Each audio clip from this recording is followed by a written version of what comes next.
Kau adalah ratu di sana. Pergi jika kau sanggup, tapi yang jelas kau takkan pernah bisa kembali pada kami. Kau adalah beban, padahal harusnya kaulah yang bisa menghidupi kami. Bianca bisa, Ma. Bianca bisa bekerja dan menghidupi Mama.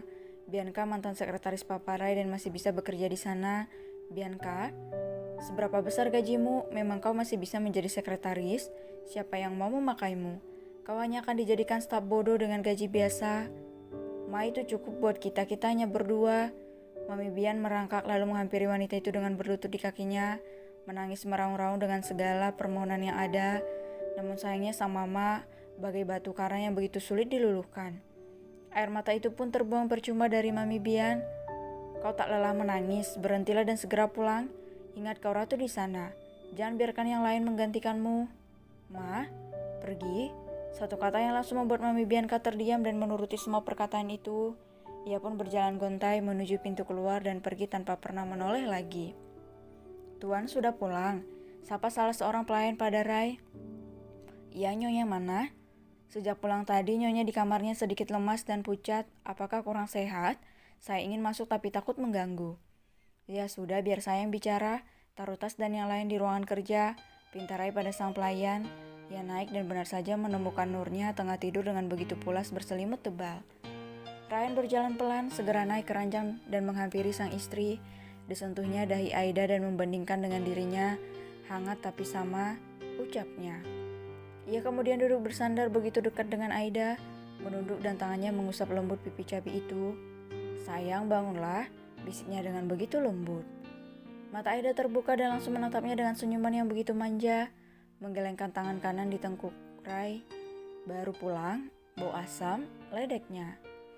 Ray meraih tangan itu dan mengusapnya beberapa kali, membujuk sang istri untuk segera bangun bersamanya. Nanti bentar lagi, Aida masih malas banget. Tolak Aida justru memutar tubuhnya membelakangi Ray. Ray itu hanya diam dan entah kenapa hanya ingin memandangi Aida, sembari terus mengusap pipinya dengan jari. Ini udah sore, bangun yuk, sebentar lagi kita makan malam. Tapi masih ngantuk, kata Mbak, tidurnya udah lama, nanti malam malah gak bisa tidur loh. Aida membalik tubuhnya lagi, memberikan tatapannya dengan mata yang begitu sulit ia buka. Ray pun dengan jahil membuka kelopak mata itu dengan kedua jarinya.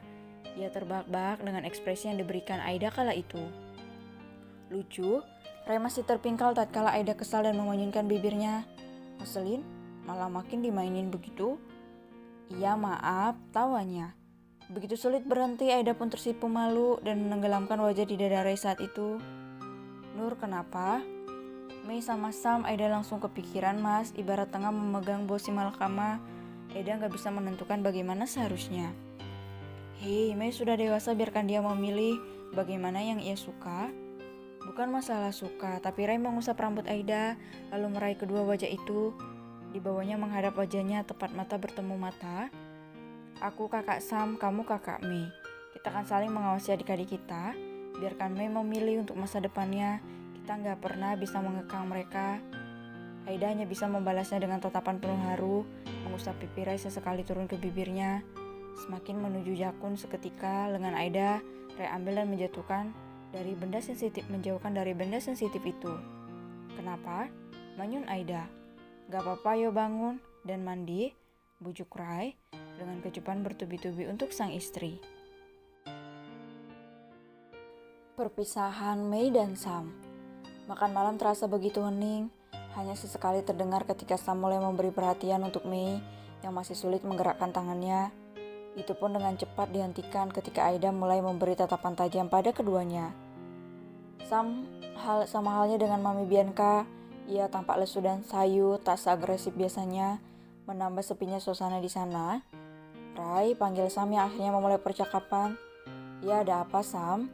Ray sejenak menengguk gelas air yang ada di sampingnya. Aku mau pamit, ucap Sam sedikit canggung. Mau pamit kemana?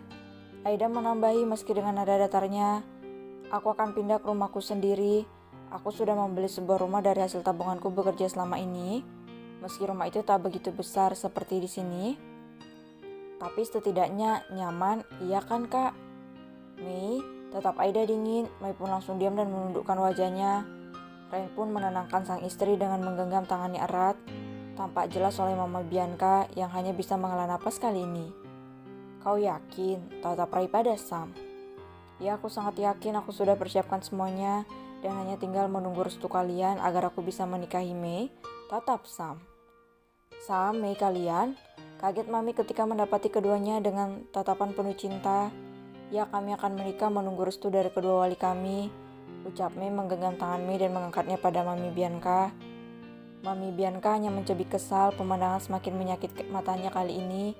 Belum lagi Rai dan Aida yang semakin berani bermesraan di hadapannya tanpa pernah mau peduli dengan lingkungan di sekitar.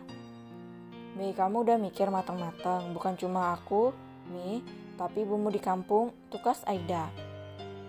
Hei, jangan bilang kalau ibu Mei akan numpang tinggal di sini juga. Enggak, pokoknya enggak. Mam, ini rumah Rai, tegurnya lembut. Mami Bian pun kembali dia mengempaskan sendok dan garpunya di piring dengan kesal. Jadi Aida restui kami? Mei tampak senang apalagi dibalas dengan anggukan Aida. Meski tampak datar tapi Mei tetap bahagia, hanya Mami Bianca yang menghela napas begitu jengah dengan keduanya. Tapi Mei menatap Mami Bianca dengan sedikit ngeri. Pokoknya Mami gak mau kalau bertambah satu orang kampung lagi di sini. No way. Tegasnya meninggalkan meja makan dengan begitu kasar. Aida hanya mengedikkan bahunya dan lanjut menikmati makan malamnya yang sudah dingin itu. Begitu juga dengan Rai. Bukan bermaksud membiarkan Mei dan Sam berpikir sendiri di sana. Hanya saja mereka ingin lihat bagaimana Sam memperjuangkan Mei untuk dirinya. Aku akan minta Mama Lia menampung ibumu di rumahnya, ucap Sam. Kau berani menghadapi Deb? Tantang Rai yang seketika membuat Sam menelan salivannya. Ya, aku siap, jawabnya dengan yakin. Rai mengangguk-anggukkan kepalanya disusul tatapan manis pada kedua adiknya itu. Hanya dukungan untuk mereka saat ini, beserta doa kelanggangan keduanya dengan niat suci mereka. Jika ada sesuatu katakan padaku, aku akan membantu sebisanya. Kau dan aku tahu bagaimana watak Dev, keras meski terlihat santai. Ya, aku sangat paham, terima kasih, jawab Sam. Usai makan malam, Mei dan Rai membantu Sam membereskan semua pakaiannya. Belum semuanya, tapi setidaknya cukup untuk Sam bawa pindah malam ini. Sisanya Aida dan Mei akan mengantarnya besok. Aku pamit jaga diri baik-baik. Iya Kak Sam yang harusnya jaga diri, di sana gak ada orang lain. Kakak sendirian. Aku terbiasa sendiri, Mei, maka dari itu aku sangat berharap jika kau segera bersamaku. Ucap Sam dengan mengusap lembut wajah Mei yang makin tersipu malu dibuatnya.